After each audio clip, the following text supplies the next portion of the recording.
Hey there, what is up you guys? I am Jerry and welcome back to the channel, The Chicago Griller. This is the show where I share my favorite tips, tricks, and recipes for the Weber Q.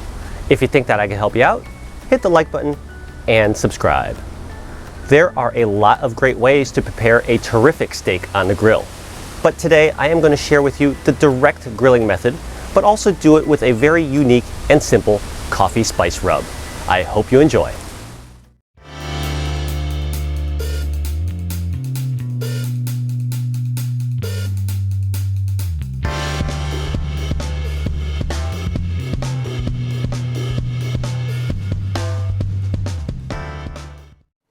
Today on the channel, I am going to be grilling up this 24-ounce bone-in ribeye steak.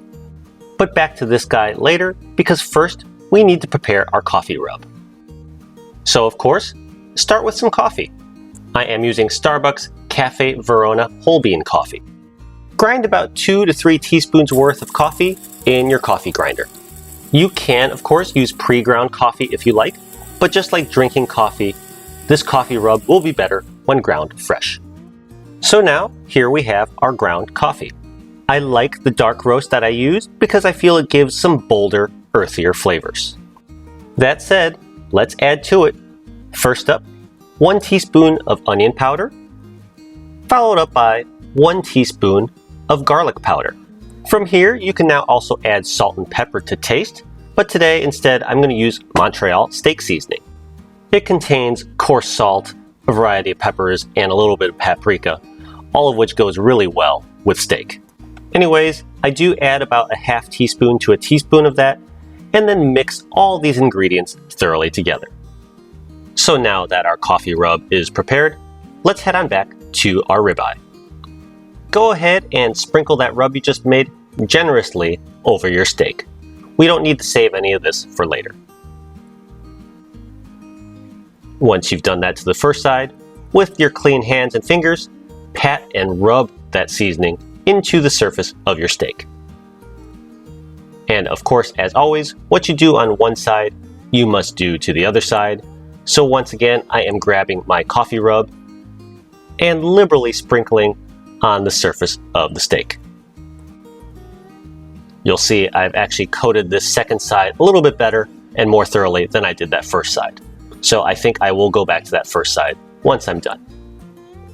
Anyways, once you've completed these steps, we're ready to head on out to the grill.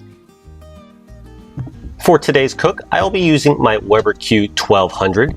It has been preheating on high, and as always before cooking, you're going to want to scrape your grill grates clean. Now for today, because we didn't add any oil to the steak during prep, we're going to want to oil our grates.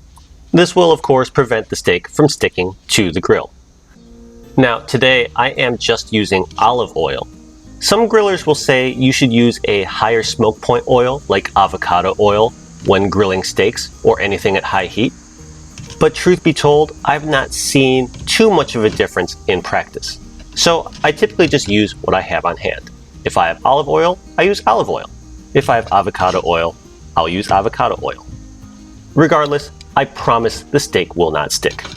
Anyways, once completed, let your grill come on back up to a high heat and place your steak directly in the center of your grill grates.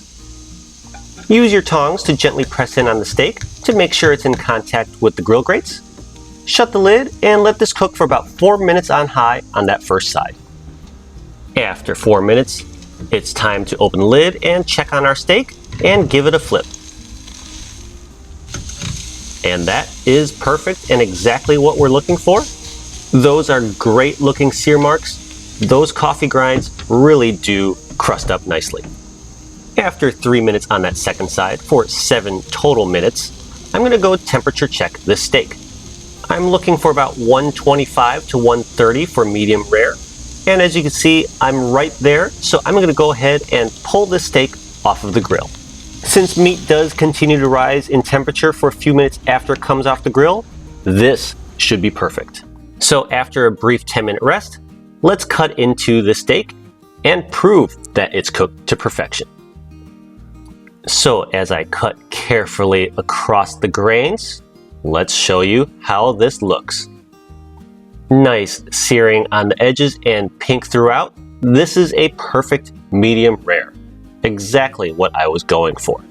Now that slice is a little bit too big for me to eat, so let's cut this a little bit smaller. And again, seared on the outside and pink throughout.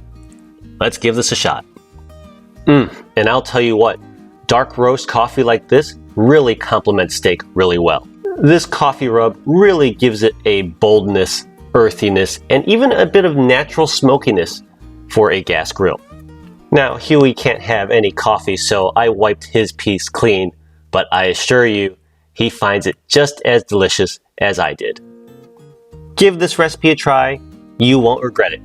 Thanks as always for watching. Don't forget to like and subscribe. I'll see you all again next time. Bye.